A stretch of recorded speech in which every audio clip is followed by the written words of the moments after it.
Hey everyone, welcome to the SwiftKick show. I am Kevin Griffin, the owner of SwiftKick, a software training and consulting company. And today I am joined by Santosh Hari. How are you today? Hey, I'm doing good. How are you?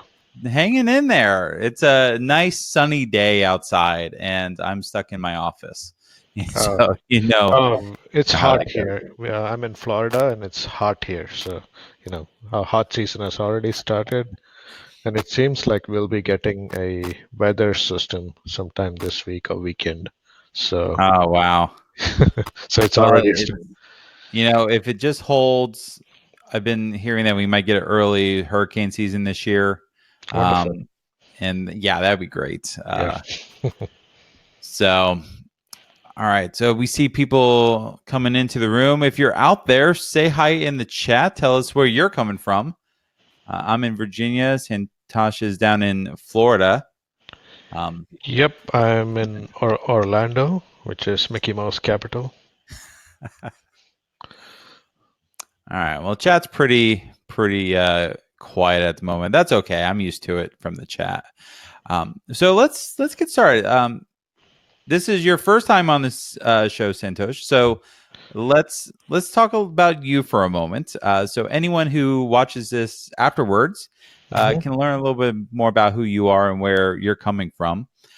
So first, let's start with the basics. Who do you work for, and what do you do there? Okay, so last year I joined this company called Nebbia Tech, which is a local company in Orlando. And Nebbia is a Microsoft Gold partner. So, and they have the or core competency is in Azure and Azure DevOps. So everything we do is taking a DevOps approach to enable people to go to Azure and leverage the capabilities of the cloud. So if I had to describe what I do, I help people go to the cloud and make the process repeatable and automated using DevOps principles. So Oh, that's very cool. yep. That's a good pitch. There's a lot of folks moving to the cloud nowadays. It's not as scary as it used to be, at least my opinion. So that's good to hear. Yeah, it Well, can get so scary. It can get scary occasionally, like last September when Azure had the South Central outage and we lost the cloud for a day. That was scary. yeah, and but that stuff happens so infrequently, Right. and at least with my clients, I've moved to Azure. Their downtime has gone down considerably, Hmm. just because if they have downtime, it's usually because I messed up. It's not because Azure messed up. Right. It's Right. very, which is how you want it to be. Exactly. So let's go way back to the very beginning and tell us about your origin story. How did you get started in software development? Interesting. Okay, so interesting question. So I was born and brought up in Mumbai in India, and so we did not have this, our advances in computer back in the late 80s, early 90s, which is when I was growing up, was kind of lagging uh, the other parts of the world, or at least the more developed countries. So uh, I, my father once got this computer called uh, it's called ZX Spectrum. And if you watch the show Black Mirror, I think the latest one, I forget the name of that movie that they made, but uh, they actually have the Spectrum featured in that particular episode or movie. So uh, so anyway, I started coding on the Spectrum. I learned quite a bit of basic, and my coding experience was basically buying books from the store and typing whole programs in and hoping it would run. So I would say that all my debugging skills come from my early days which is basically typing everything wrong and then figuring out what works, what doesn't work, and how to make it work. So I started off with that, and then after college, I actually uh, did an interesting project. It was pretty boring then. It was called a Y2K project. So Oh my gosh. yeah, I Okay. know, I know. I saved the world from disaster, so I feel good about that. Not really, but it was interesting because I was on an offshore team um, in Mumbai supporting some billing systems in the US. So some people did not get charged millions of dollars when it struck midnight of December 31st. So, uh, and then I around 2001. I went to so this is serendipity, right? So I went to this conference, Microsoft conference, and this was late 2001, and they were launching .NET, this new platform called .NET. So I got I think CDs. They only had CDs during those times. I forget what exactly the medium was, but came home, installed it, wrote a few programs from the documentation, went for a job interview that I had gotten, particularly because I had said that I was able to write programs in C sharp. So Mhm. that's how I got my first job in the US. So that was kind of serendipitous to speak of. And then, of course, I've continued in the .NET world for the last 18 years. So it's old enough to vote now, I guess. And Yeah, and then into 2016, I also got and around 2013 or so, I started getting involved in the community, local community more. So as a result of that, a few years later, I got nominated for a Microsoft MVP position. So I was able to join the ranks of great people like yourself and the Microsoft MVP community, and it's been an awesome community. So anyway, For here I sure. am. Yeah. Well, excellent. Yeah, that's quite the story right there. It's fun talking to people who were there at the very beginning of .NET. Hmm. Um, I wasn't. I was still in high school, so I was doing C++ and all that good stuff. And we had Yeah. heard murmurings of, oh yeah, Microsoft has this new thing that's going to compete with Java, and it's like, oh, that sounds fun. Can we do that? They're like, no, you have to do C++. And it's like, okay. So I didn't actually get into C sharp until '06, Okay. um, which that was my first kind of job out of college was doing C sharp. And So what do you do, like 3.5 or something? and it was still 2.0. Oh, no. Probably Okay. it was probably close to 3.0 by then. Yeah. No, it was still 2.0 because I remember I came in and was going, we're not using we're using the latest, but they got this new thing. Can we use that instead? And I remember I got that job because I said I could do C sharp, and I didn't know C sharp. So my first entire week there was just cramming and learning C sharp Hmm. and fixing bugs on the fly. It's like, oh yeah, well I guess I know C sharp now. Um, well, very cool. So last question, then we'll let you get started on your talk. So outside of tech, do you have any cool or interesting hobbies? Uh, so that's an interesting question. Outside of tech, I tend to travel quite a lot. So I sometimes I make that part of my tech uh, Yeah. tech skills because I do a lot of speaking. So I know if I go speak at a location, I take a few days off and try to visit that location. And I like to travel to different states, countries, experience different cultures, food in particular. Food. Yeah, Yeah. yeah, yeah, food. So, in case I didn't forget to mention food.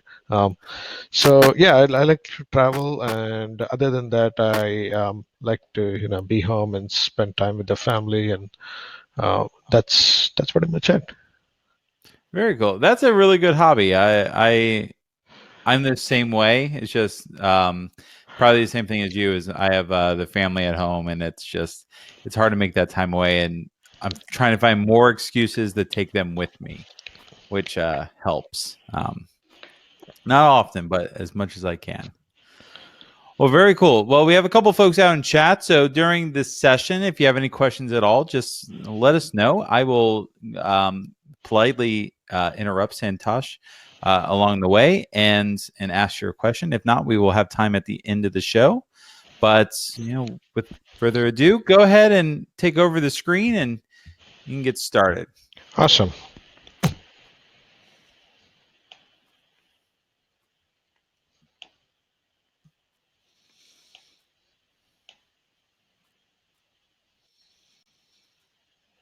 All right.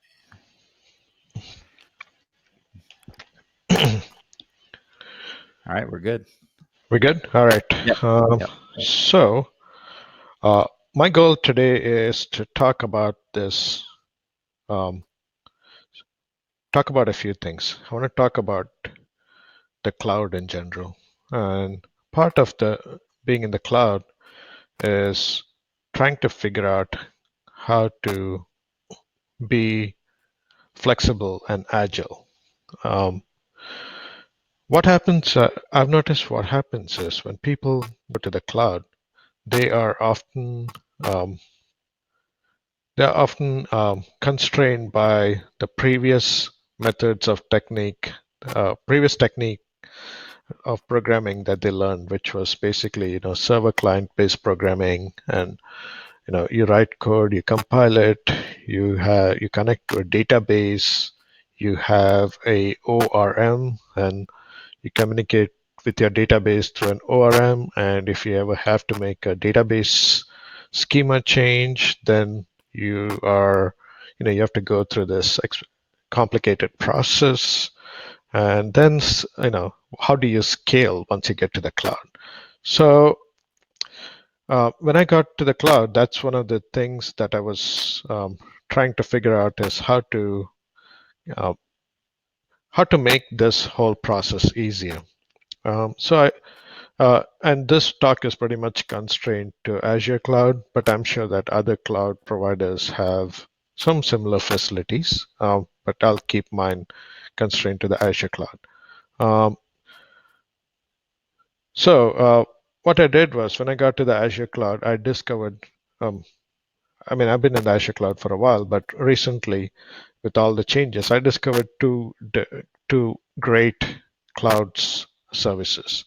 One is called Azure Functions, which, as I will show, describes how to implement serverless solutions in the cloud. The other one is more recent, and it's called CosmosDB, and I'll show how that enables the schema-less part of implementation in the cloud. Now, the tricky part is, let's say you're using CosmosDB and you're using functions. How do you get these two to talk to each other in a somewhat easy manner? So, and that is where the change feed for the Cosmos DB comes in. Cosmos DB has change feed enabled by default, and it's been there for a while. And I've noticed that people tend to, or at least the people who deploy Cosmos DB solutions tend not to use the change feed or leverage the change feed for better use. So that's part of why I'm giving this talk. So a little bit about myself. I'm a Azure consultant at Nebiatech, as we talked about, and also an Azure MVP. And I stay quite busy with community activities. I'm the president of the Orlando.NET user group and organizer of the Orlando Code Camp. I think Kevin, you spoke at Orlando Code Camp a few years back. So yeah, I'm now Very long time ago. yeah. Yep. So, and if you need to ever get in touch with me, these are kind of my uh, online presence. I also have Twitch now, so that's awesome. Although I haven't started streaming yet. So, so the agenda for today. And we'll try to keep this straight and simple. And if you have questions, feel free to ask. There are no silly questions or no questions that are too simplistic. These are newish concepts, so feel free to chime in and ask, and Kevin will pass on your question to me. So I want to talk about serverless, and the context I'll be using is Azure Functions. I want to talk about schemaless. What is schemaless? And data, and how do you do that? And I'll be using CosmosDB as a context. Then I will actually show how to store schema-less data in CosmosDB, and using by leveraging functions. And part of doing my talk is I'm also going to leverage things like bindings and defensive programming techniques and other things that will make it. Um, the goal is to write minimal code and to achieve maximum impact. So let's see if we can do that. So speaking of serverless, what is serverless? Uh, I uh, I copied this image from Scott Hanselman's blog. So as you can see, it talks about a snippet of code and a slider and a credit card. So that is basically the essence of serverless, which is you take your code snippets, you run it in the cloud, you just scale as needed, and you pay for that scaling. So if you have a cloud snippet if you have a code snippet in the cloud and you do not execute it, you you don't get charged. Or if you execute it uh, a billion times, you get charged accordingly. So that's kind of the paradigm that we're going towards with serverless. Serverless computing is the abstraction of. It does not mean that there are no physical. It does not mean that there are no servers. All it means is the servers, infrastructure, and the operating system. All of these are abstracted away from you. You do not need to provision, manage any servers, and you do not have to manage any infrastructure concerns. For instance, uh, you know, uh, like you don't have to worry about an operating system update or something of that sort. Serverless is largely driven by the reaction to events and triggers. And because this is happening in the cloud, you can react to these events and you can react to these triggers almost instantaneously or real time. It's so everything in serverless is fully managed, and the actual server management and the capacity planning are invisible to the developer, you the developer. Billing is strictly based on the resources consumed, and it's actually a measure of the amount of resources consumed and the actual time that your code is running. So what I like about serverless, to me, serverless is one of my biggest attractions to serverless is the fact that it eliminates a lot of plumbing, code plumbing. So for instance, if you have to create a connection, open it, close it, dispose it, uh, serverless bindings actually handle a lot of commonly used plumbing mechanisms. Um, and the other thing I like is that it reacts to the events and conditions, which is more representative of the real world conditions. And low TCO. What is TCO? TCO is this interesting concept that you'll come across in cloud, and it's basically called the total cost of ownership. So for instance, let's say you have a um, you have a piece of code and you want to run this code. Um, so if you had to do this by yourself, you would have to purchase a server, set it up in a data center, have a person maintain this, figure out how to handle scaling, and it's so there's a whole bunch of uh, tasks or whole bunch of prerequisites that are needed for you to execute code if you are providing the infrastructure yourself. The other option is you could run it on a server. When you run it on a server, again, you have to figure out what server it is. You got to provision it. You got to deploy it to the server. You've got to maintain your servers, and you've got to handle scaling. So again, this takes time and effort.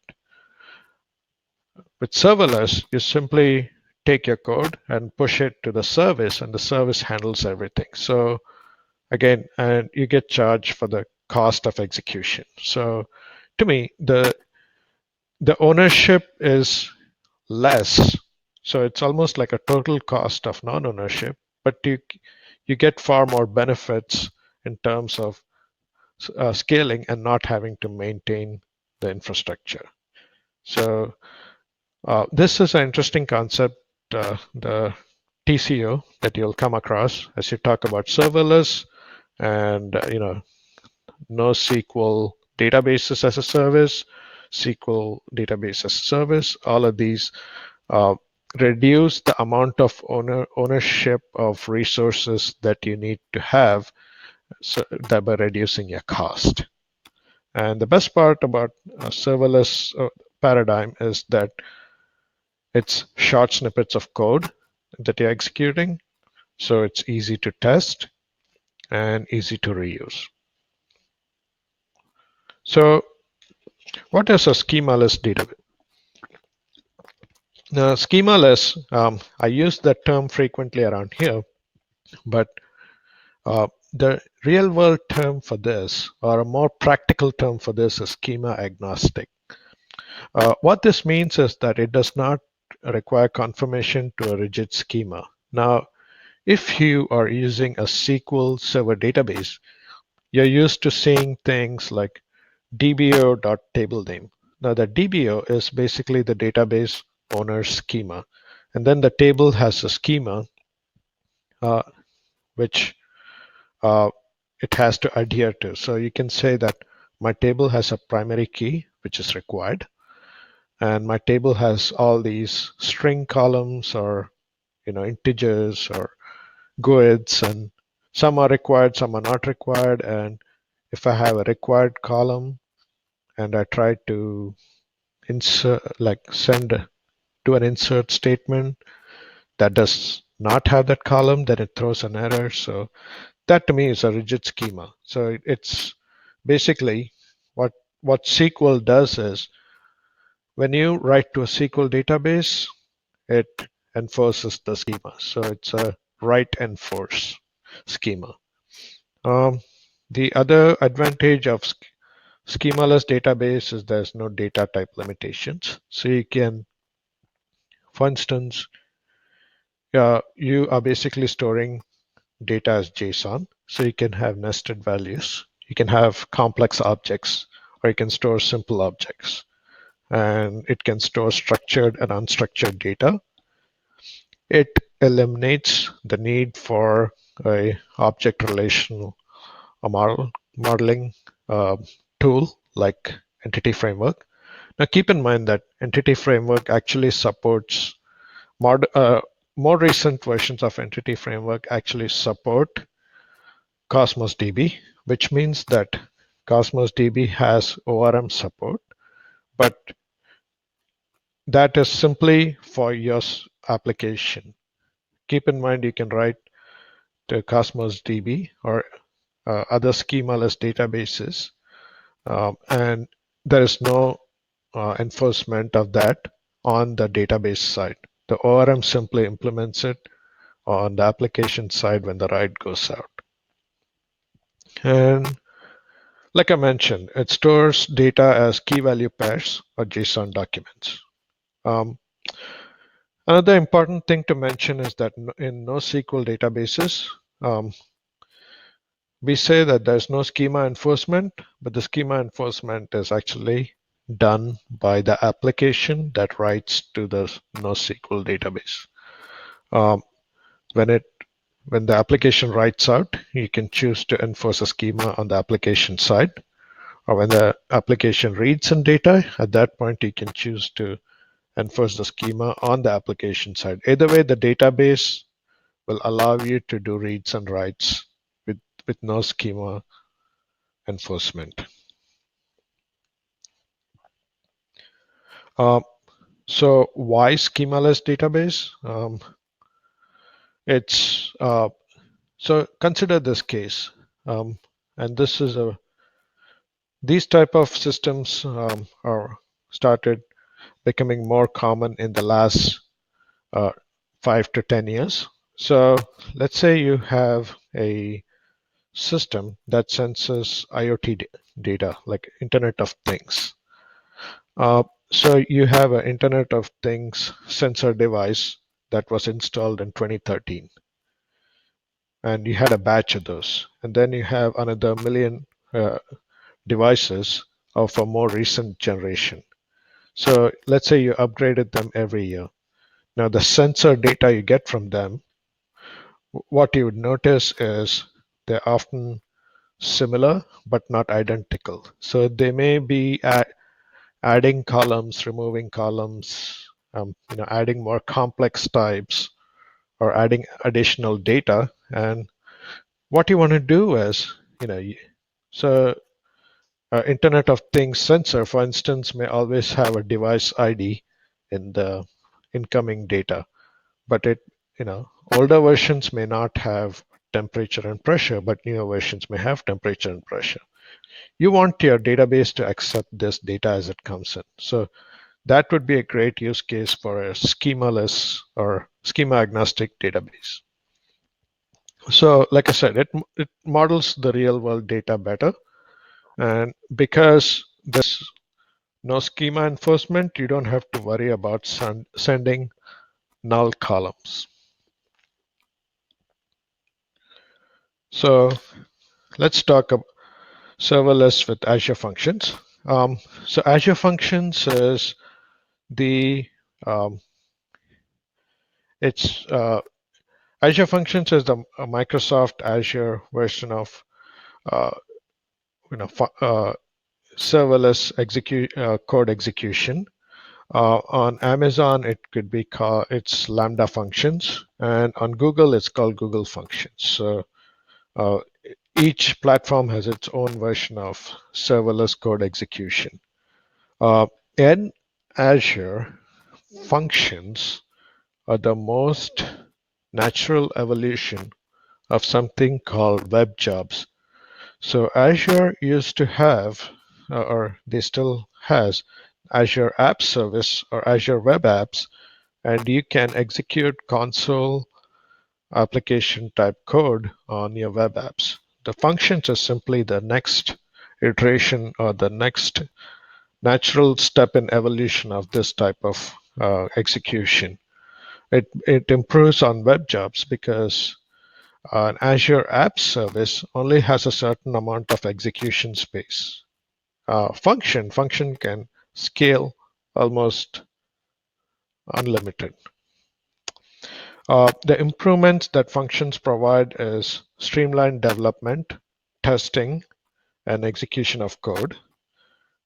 In fact, with Azure Functions, as you can see on my screen, you can create a function directly in your browser and run it. Although I would say that that is more for quick testing basis or demos and proof of concepts. If you really wanted to do serious work on the function, I would recommend writing in a serious IDE like Visual Studio Code or regular Visual Studio, and then using a DevOps pipeline to deploy to functions.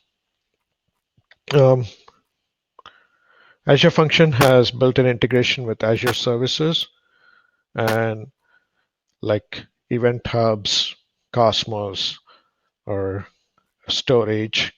And it also has integration with third-party services like GitHub hooks, Twilio, and so on. Again, functions are pay per use, which means that you do not have to pay if the function is sitting idle, which is which is not the same case in an app service plan on Azure. Functions give you automatic and dynamic scaling, and for existing customers of app service, you can actually simply take your functions and convert it down to an app service, which means that you you're in a familiar environment, but the disadvantage of this is you cannot scale infinitely. So this is how a function works. Everything in function is Azure Functions is event driven, which means that they run based on associated and configured events, or the technical term for that is trigger. So you can see that there are a bunch of triggers, including external webhooks, event hubs, service bus. You can even trigger something with a timer, or from a queue, or from storage. So the way this works is you have something called a scale controller. What the scale controller does is it looks at incoming events. So let's say you have an FTP site, which is kind of this blob storage, and someone dropped 10,000 files on your site at once. Common use cases for that is, let's say you have a social media app like Instagram, and you have tens of thousands of users, and they all take photos and upload it. So it would get uploaded to storage. So let's say you want to process or run image recognition on these photos. So what the scale controller does is it takes a look at the amount of data coming in, and then it has something called a host, functions host, on which the function runs. So based on the amount of data coming in, it automatically scales the number of instances of the functions host. So if suddenly you got 10,000 photos dumped on you, it would sense that, the scale controller would sense that and increase the number of hosts to handle that amount of data. So, and similarly, the moment it finished processing, if it only sees 100, it would scale it down to handle those. So this is how this is kind of the heartbeat, or it's kind of the brains of the function, and it tells the functions how much to scale up or down to handle the triggering events. The next thing we want to learn about functions is bindings. So bindings can come in two forms, and this is the first one. In this one, in the configuration style, you specify the type of binding. So looking at this, it says that the type of trigger is a queue. So it's going to look in a queue, and direction in. So whenever something changes in a queue, it's going to read that. And the name of the queue is order. And this is the connection string for the queue. Sorry, I said the name of the queue is order. This is the name of the parameter within the function code, and this is the actual name of the queue in the infrastructure. Similarly, this is the return variable from the function, and what this is saying is, after you read something from a queue, you're sending it out to get stored in a table using this connection string. Now, this is one way to do it. The other way to do it is, if you're a C# person, you'd want to you could write the same type of binding in code. So you could say that this is my function name, and what this function does on execution is it reads a queue, at this location, and as you can see, the it uses a J object to read the uh, item in the queue. So that's pretty flexible on what it can process. And once it processes whatever is in the queue, anything that gets returned from the program goes to a table, and that's the connection string for the table. So in this instance, it reads it reads a, for lack of a better word, a dynamic object by the name of order, and then it creates a person record. And for the person record, it actually uses uh, some of the properties of the object it just read in, and then it returns that. So effectively, this code sends the person record to the table and stores it in the table. So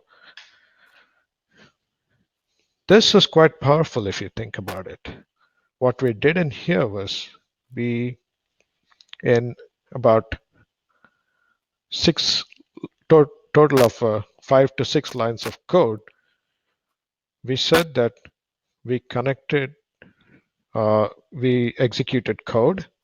This code was listening to a queue, and whenever something got dropped in on the queue, it actually read certain properties of that object, converted it to a new object, and stored it in a table. So a lot of the plumbing was simply done in code, or as in the previous instance, it was done in config files. And all you did was simply let this code sit on an Azure function, listen to a queue, and automatically handle incoming and outgoing without having to worry about scaling. So the next important concept in here is, the next important tool in here is something called CosmosDB. And what CosmosDB is, it's a NoSQL database as a service. So CosmosDB started out as a service called DocumentDB, which was a JSON, uh, which was a JSON NoSQL storage or document-oriented database. In 2016, what Microsoft did was, using the same engine that handled DocumentDB, they said that we can now handle all different types of data like graph databases, column family databases, and document and key value databases. So you can see that it handles a whole bunch of NoSQL options across the board.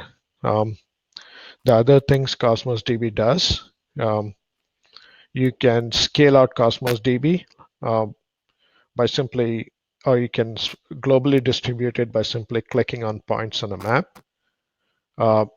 It has extremely low latencies for read and write operations, like the 99th percentile of the operations are single digit milliseconds. So if you need a fast database for reads and writes, this is it. And you can do elastic scale out of the storage. So there's no limit on the amount of data you can store in Cosmos DB. You can store terabytes, petabytes of data without blinking. And you can also handle, you can elastically handle the throughput. So as your needs go up and down, you can change that with code, and it automatically handles that without running into any kind of bottlenecks. Finally, Cosmos DB has, most NoSQL databases only provide two consistency models, strong or eventual. Cosmos DB has five defined consistency models, which are based on real world use cases. And the reason I'm talking about Cosmos DB is I'll be using Cosmos DB to do the schema-less part of this talk. So this is a CosmosDB account. As you can see, it says document DB, but so that indicates that it's a document-oriented database. But the name has changed recently. So if you see the word SQL API, this is what the old document DB was. And this is what the structure looks like. You have a database. You need to create an account for first of all. And what the account does is it gives you a API to talk to, and it gives you keys that you can use to authenticate with the API.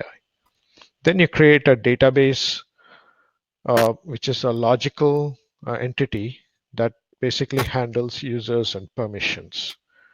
Under a database, you can create multiple collections, and the collections are where the actual JSON documents get stored. And these JSON documents have no restrictions. As long as they're valid JSON documents, they can easily, you can put any type of JSON data in under a collection. So there is, for instance, in a collection, you could store a person, you could store an address, and you could store a data about a vegetable. And it's literally, there's no schema restriction. Keep in mind that any kind of schema enforcement would have to come on your application side. Collections also have stored procedures, triggers, and user-defined functions. So this is starting to look like it's a SQL Server database. The only difference being that the stored procedures, triggers, and user-defined functions are JavaScript code that run on the Cosmos DB server. And this brings me to our main, I would call this today's hero, or the main actor for today, which is change feed. So when data gets dropped into Cosmos DB, or data gets modified in Cosmos DB, it gets put into this thing called change feed. So its deletes are not monitored by change feed. So that's number one. Number two is we have to know what partitions are. So Cosmos DB is a NoSQL database. And this means that because it's a NoSQL database, the data is stored whenever amount of data increases, it scales horizontally, which means that they do not up the amount of RAM on a machine or storage on a machine. It just gets stored on different nodes across the internet. So, or across the Cosmos DB service. Which means that there has to be a quick way of accessing the data. And so we use something called partition or partition keys whenever we store data, so that when we have to go and retrieve that data, we know which node to retrieve it from. Now, a partition key range is simply a collection of partition keys that are generated based on proximity. So let's say you have a database that stores data about cities, and that's your partition key, the city name. So the partition key range could be a subsection of the city names. So it's a small subsection. And the way this works is, like I said, inserts and changes to the data are reflected in the change feed. And this is available by default, regardless of whether you want change feed enabled or not. It's always enabled by default in all Cosmos DB collections. You have something called a host, which actually monitors these partition ranges for any change in data. So, uh,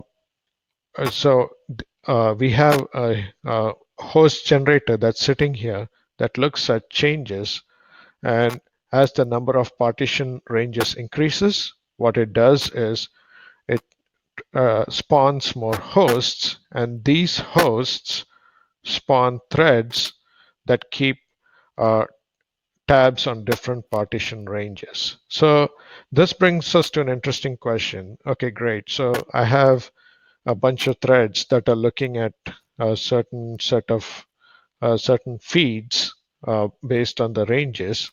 And what happens when something goes down? There's a loss of network connection, or like a host spawns in and out, which always happens in the in a in a in a cloud-based environment.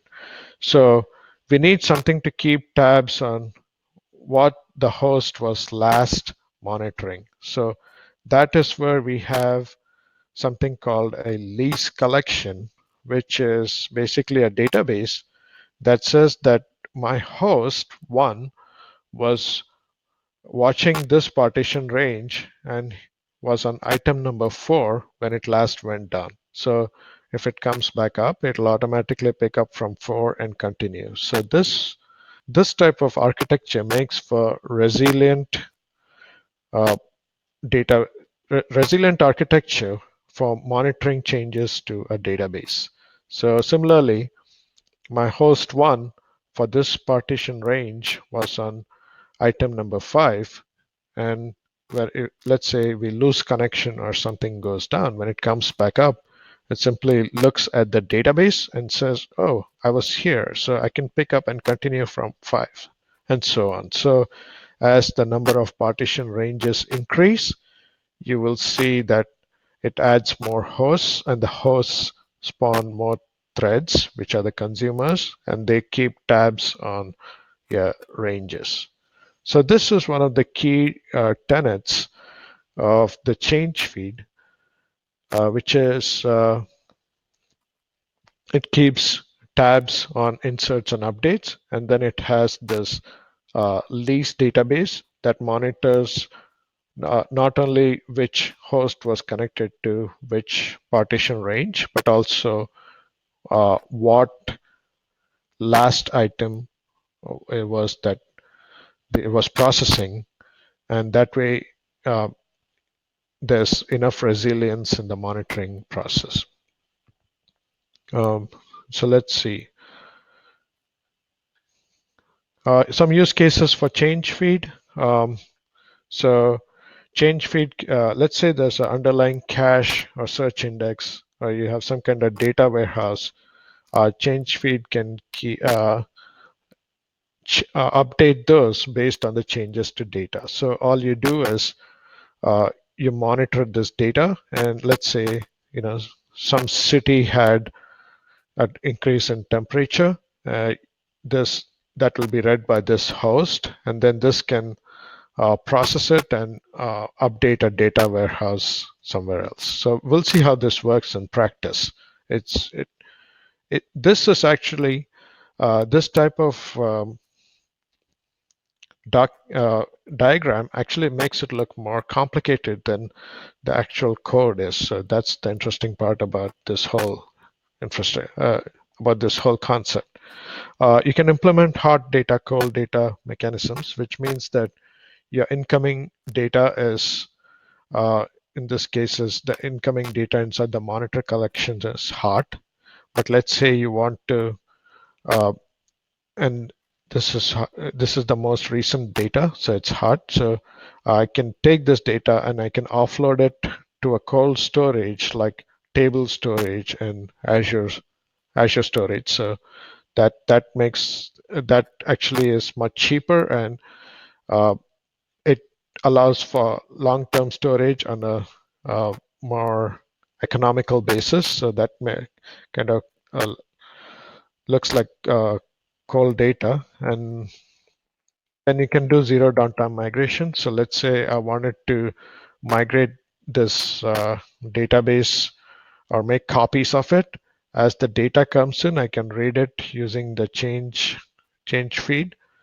I can read it using the change feeds, and I can copy it to a different database with exactly the same data. So that way I'm not having any kind of downtime.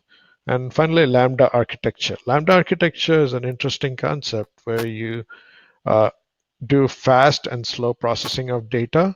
So what I can do is, as the data comes in, I could use the change feed to process the data, uh, to process the immediate incoming data, and then I can also copy the on a different change on a different consumer. I could copy the data to another database, and so that database that I copied it to stores the entire all the incoming data, and that is the slow storage part of it, and the fast storage part of it is the actual change feed that processes the data. So serverless and schemaless data. Why should I use this? Because it it scales, so and it's really easy and flexible. Um, this type of paradigm is often used for microservices, and you can one of the biggest things that this addresses is the 3 V's of data: variety, volume, and velocity. And data comes, uh, as the data starts to approach either one of these paradigms, it still handles that because of the change feed. Um, let's see. Uh, I'll jump into a demo of serverless and schemaless in a couple of minutes, but what I want to talk about is I'll be talking about serverless computing with Azure Functions, and the code is actually a lot of fun. I will show how to store this data of different schemas with CosmosDB.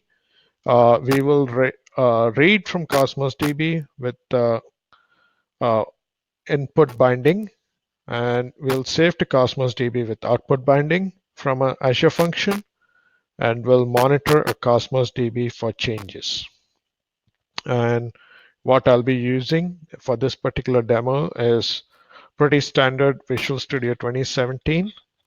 You will need these prerequisites installed on your computer. You will need Azure Storage Emulator, Cosmos DB Emulator, and Visual Studio Azure Development Workload, Azure Functions. I'm using version 2. And you need Cosmos support for the functions. So this is one of the things that we'll actually be doing today, which is we will trigger an Azure function and we'll process whatever data comes in, and we'll use a Cosmos DB output binding to store the data to Cosmos DB. On the other example, we will read the change feed of Cosmos DB and use the Azure Cosmos DB trigger to trigger a function and then perform some kind of output.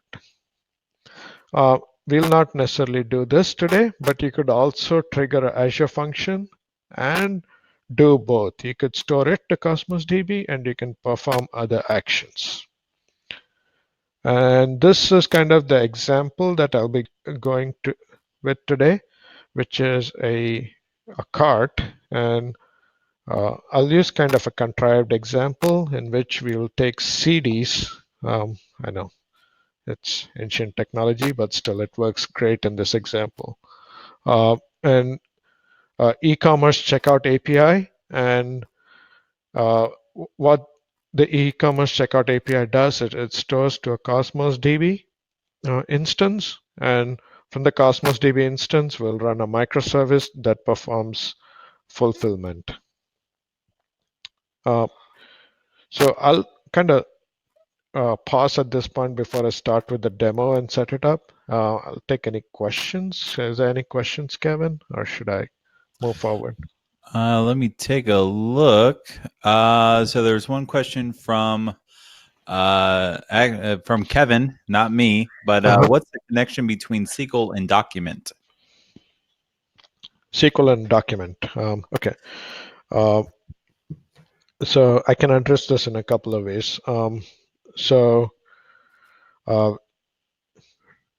document-oriented databases are a type of NoSQL databases that store data in the form of documents, supposed to columns and rows. The name SQL API that Cosmos uses is a little bit confusing, but what that means is that you can run SQL style queries on these JSON documents, if that makes sense.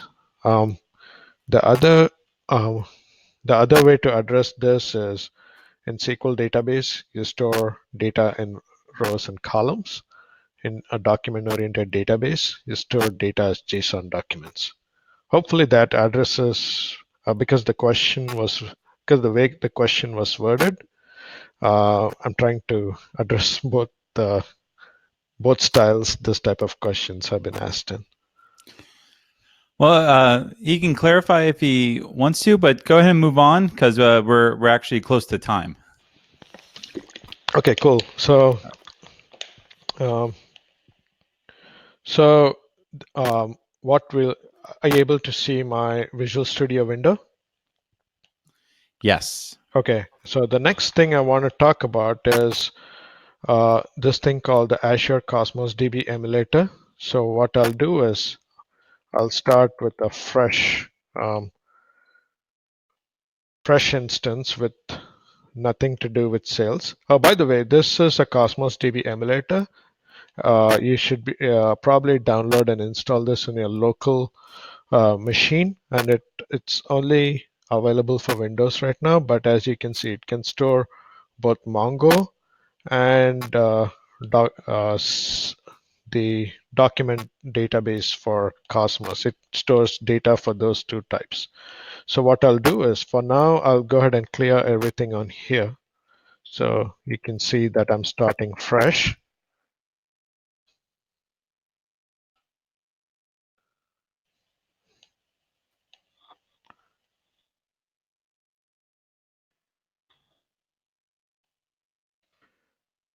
So right now we have nothing on here, and I will start fresh. And what I have is a simple, uh, create new project, and I created a functions project, Azure Functions project, and I'm using the uh, Azure Functions version 2. Version 1 is kind of going out of date, so I would recommend using version 2. The other thing you'll see that is I'm using my local development storage, and I'm doing this because when Azure Function runs, it generates logs. So every Azure function will have to have an Azure storage account associated with it. In this case, I don't want to connect to the internet, so I'm using the local storage, Azure storage emulator. The other thing I'm doing is the Cosmos DB. I'm specifying a connection string for it, and you can find the Cosmos DB connection string uh, on the home page for the Cosmos DB emulator. If you create the Cosmos DB instance in the cloud, you'll find the connection string under a tab called access keys. And what that has is an endpoint you can connect to and a primary key or a key that is used for authentication. And if you ever lose this key, you can, or it gets compromised, you can regenerate it and use that for new connections. Finally, I'm saying that I'm coding in .NET, and if you look at my NuGet packages, it has a CosmosDB extension, so my functions can talk to CosmosDB. And of course, it has the Functions SDK and the .NET Standard library. So my first function is a HTTP trigger, which means that I can run this, or I can trigger this function by calling a HTTP endpoint. So what I'm going to do is I'm going to go ahead and run this, but before I run it, I want to show that my function name is called checkout endpoint. And what this function is doing is it's taking a set of incoming, it's reading a set of incoming documents as a dynamic. And then it's deserializing this, and it's sending them to a set of, it's sending them to a async collector, which is a write-only collection. And when it sends it to the collector, because I have a connection to a Cosmos database, as you can see, there's a sales DB, sales collection. I'm saying if it doesn't create, if it doesn't exist, then create, and it will actually do that. So you can see that I currently have no databases, nothing in here. So I'm going to go ahead and run this function and see what happens. So this is a local execution of the function.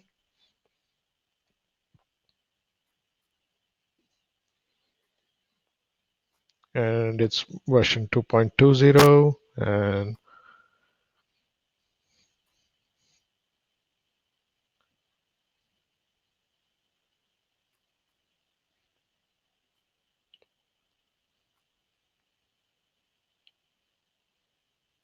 yep, I forgot to do one thing.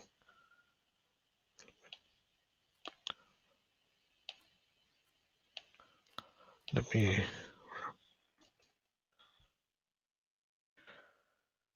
forgot to exclude this old function from the execution. Let me exclude it. So now when I run this function, it'll create an endpoint for my HTTP trigger function, and the endpoint will be called checkout endpoint. So once this finishes running, you will get access to the endpoint, and you can actually see that in this window. So it says it generated a local host HTTP checkout endpoint. So what I'm going to do is I'm going to send some data to this endpoint with this tool called Postman, which I highly recommend if you do any kind of work on REST-based APIs. So in this, I'm sending it's kind of a contrived example, but I'm sending a instance for an e-commerce purchase of an album, and I'm showing my age here when I reveal the name of the album. So this has some data in it, right? So I'm hit send, and let's see if it comes in and hits the endpoint. Oh, there it is. So it hits the endpoint. So the request.body is being processed, and I convert it to a dynamic by deserializing it, and then I add it to the async collector, and when the function finishes execution, it takes everything that's on the collector and sends it to the uh, database that it's connected to. So in this case, there's the sales database that should store the data. But looking at our emulator, there's no database. So how does this happen? So there it is. So because we specified the create if does not exist, which is a pretty powerful way of doing it.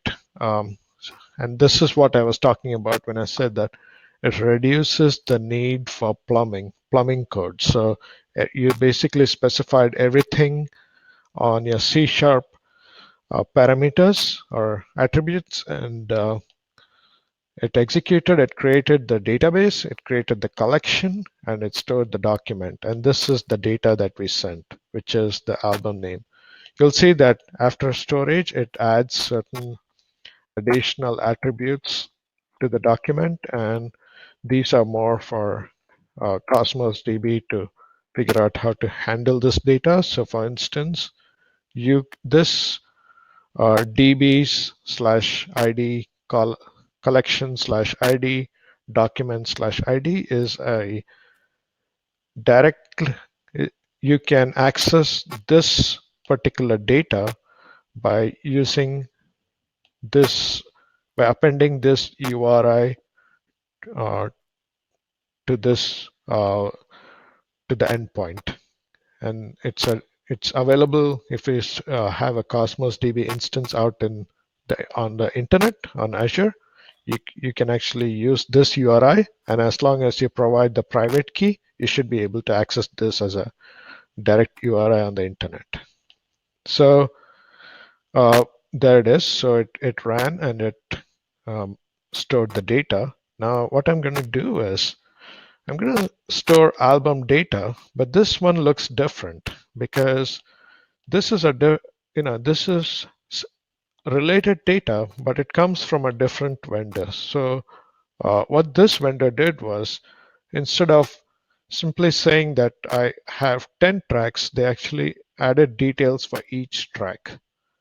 So ideally, when this type of when you come across this situation in the relational data world, you have to change your database structure to handle additional data, additional columns, and so on. But over here, when I run this, what you see is it comes in here and it actually adds that data without complaining. And did it store the data?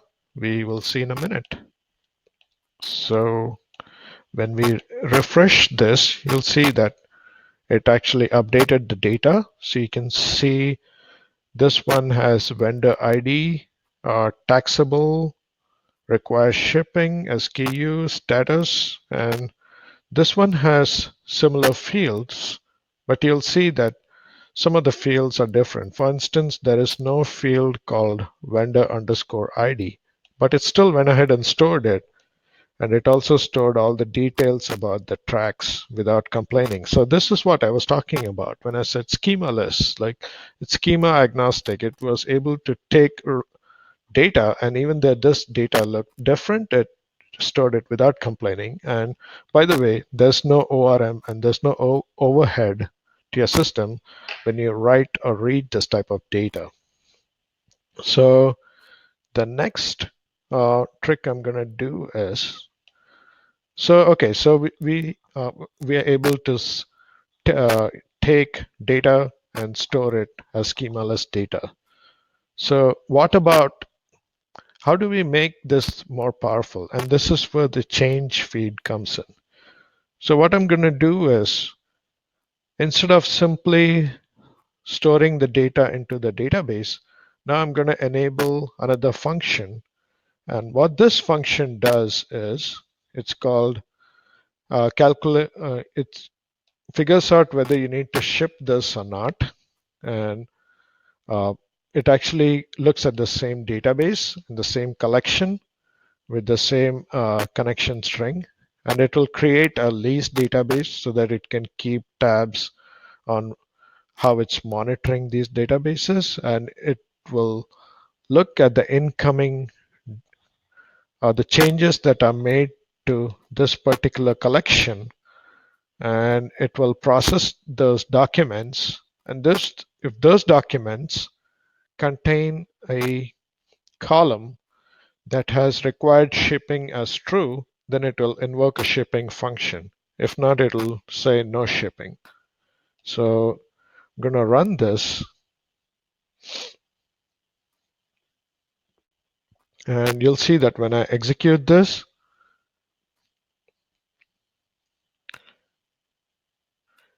it will now say I generated 2 functions instead of 1. And when this is ready, we'll go ahead and call the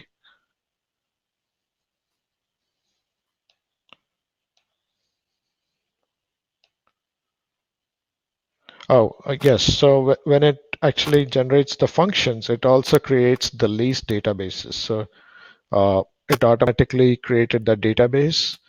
just because I specified that attribute in here that said this is the name of my lease collection, and create the lease collection if it does not exist. So again, it went ahead and created the required infrastructure it needed to actually monitor the change feed. So this is another example of defensive programming, where you go ahead and you assume that you may or may not have the resource already present. And if it's not present, then you go ahead and create it before you run the code.